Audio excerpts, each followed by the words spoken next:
Assalamualaikum warahmatullahi wabarakatuh. Kisah sahabat Nabi Khalid bin Walid, si pedang Allah.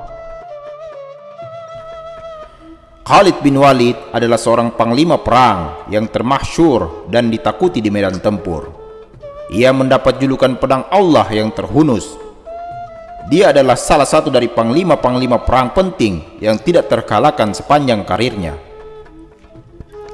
Khalid termasuk di antara keluarga Nabi yang sangat dekat. Maimunah, bibi Khalid, adalah istri Nabi.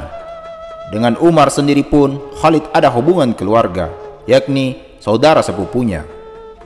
Suatu hari, pada masa kanak-kanaknya, kedua saudara sepupu ini main adu gulat. Khalid dapat mematahkan kaki Umar. Untunglah dengan melalui suatu perawatan kaki Umar dapat diluruskan kembali dengan baik. Awalnya, Khalid bin Walid adalah panglima perang kaum kafir Quraisy yang terkenal dengan pasukan kavalerinya. Pada saat perang Uhud, Khalid yang melihat celah kelemahan pasukan muslimin yang menjadi lemah setelah bernafsu mengambil rampasan perang dan turun dari bukit Uhud, langsung menghajar pasukan muslimin pada saat itu. Namun, justru setelah perang itulah Khalid masuk Islam. Ayah Khalid, Walid bin Mughirah dari Bani Makhzum, adalah salah seorang pemimpin yang paling berkuasa di antara orang-orang Quraisy. Dia orang yang kaya raya. Dia menghormati Ka'bah dengan perasaan yang sangat mendalam. Sekali 2 tahun, dialah yang menyediakan kain penutup Ka'bah. Pada masa ibadah haji, dia memberi makan dengan cuma-cuma bagi semua orang yang datang berkumpul di Mina. Suku Bani Makhzum mempunyai tugas-tugas penting. Jika terjadi peperangan, merekalah yang mengurus gudang senjata dan tenaga tempur. Suku inilah yang mengumpulkan kuda dan senjata bagi prajurit-prajurit. Tidak ada cabang suku Quraisy lain yang lebih dibanggakan seperti Bani Makhzum.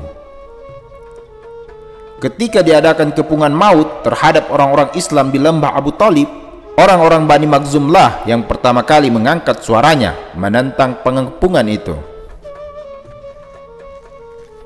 Ketika Khalid bin Walid masuk Islam, Rasulullah sangat bahagia karena Khalid mempunyai kemampuan perang yang dapat membela panji-panji Islam dan meninggikan kalimatullah dengan perjuangan jihad.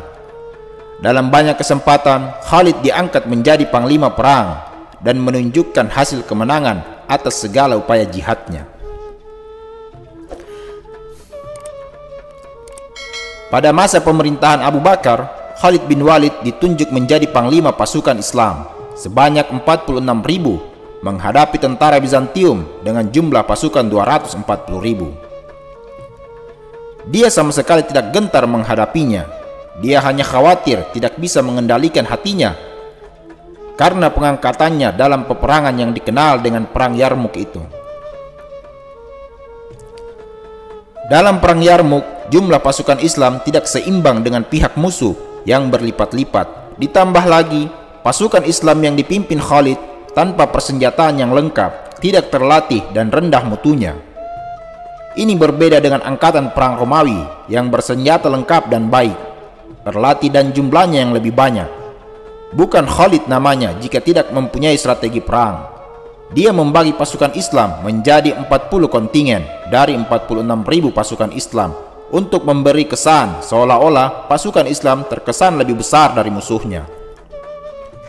Saat itu, taktik yang digunakan oleh Romawi, terutama di Arab Utara dan Selatan, ialah dengan membagi tentaranya menjadi 5 bagian: depan, belakang, kanan, kiri, dan tengah. Heraklius telah mengikat tentaranya dengan besi antara satu sama lain. Ini dilakukan agar mereka jangan sampai lari dari peperangan. Kegiatan Khalid bin Walid dalam memimpin pasukan membuahkan hasil yang membuat hampir semua orang tercengang. Pasukan Islam yang jumlahnya jauh lebih sedikit itu berhasil memukul mundur tentara Romawi dan menaklukkan wilayah itu. Perang yang dipimpin Khalid lainnya adalah Perang Riddah, perang melawan orang-orang murtad. Perang Ridha ini terjadi karena suku-suku bangsa Arab tidak mau tunduk lagi kepada pemerintahan Abu Bakar di Madinah. Mereka menganggap bahwa perjanjian yang dibuat dengan Rasulullah dengan sendirinya batal setelah Rasulullah wafat. Oleh sebab itu, mereka menentang Abu Bakar. Karena sikap keras kepala dan penentangan mereka yang dapat membahayakan agama dan pemerintahan, maka Abu Bakar mengutus Khalid bin Walid untuk menjadi jenderal pasukan perang Islam untuk melawan kaum murtad tersebut. Hasilnya, kemenangan ada di pihak Khalid. Masih pada pemerintahan Abu Bakar, Khalid bin Walid dikirim ke Irak dan dapat menguasai Al-Hirrah pada 634 Masehi. Kemudian Khalid bin Walid diperintahkan oleh Abu Bakar meninggalkan Irak untuk membantu pasukan yang dipimpin Usamah bin Zaid. Ada kisah yang menarik dari Khalid bin Walid. Dia memang sempurna di bidangnya. Ahli siasat perang, mahir segala senjata, piawai dalam berkuda, dan karismatik di tengah prajuritnya. Dia juga tidak sombong dan lapang dada, walaupun dia berada dalam puncak popularitas. Hal ini ditunjukkannya saat Khalifah Umar bin Khattab mencopot sementara waktu kepemimpinannya, Khalid bin Walid, tanpa ada kesalahan apapun. Menariknya, ia menuntaskan perang dengan begitu sempurna. Setelah sukses, kepemimpinannya pun ia serahkan kepada penggantinya, Abu Ubaidah bin Jarrah. Khalid tidak mempunyai obsesi dengan ketokohannya. Dia tidak menjadikan popularitas sebagai tujuan. Itu dianggapnya sebagai sebuah perjuangan dan semata-mata mengharapkan ridho Sang Maha Pencipta. Itulah yang ia katakan menanggapi pergantiannya. "Saya berjuang untuk kejayaan Islam, bukan karena Umar," kata Khalid. Jadi, dimanapun posisinya, selama masih bisa ikut perang, stamina Khalid tetap prima. Itulah nilai ikhlas yang ingin dipegang seseorang sahabat Rasulullah seperti Khalid bin Walid. Khalid bin Walid pun akhirnya dipanggil oleh sang Khalik.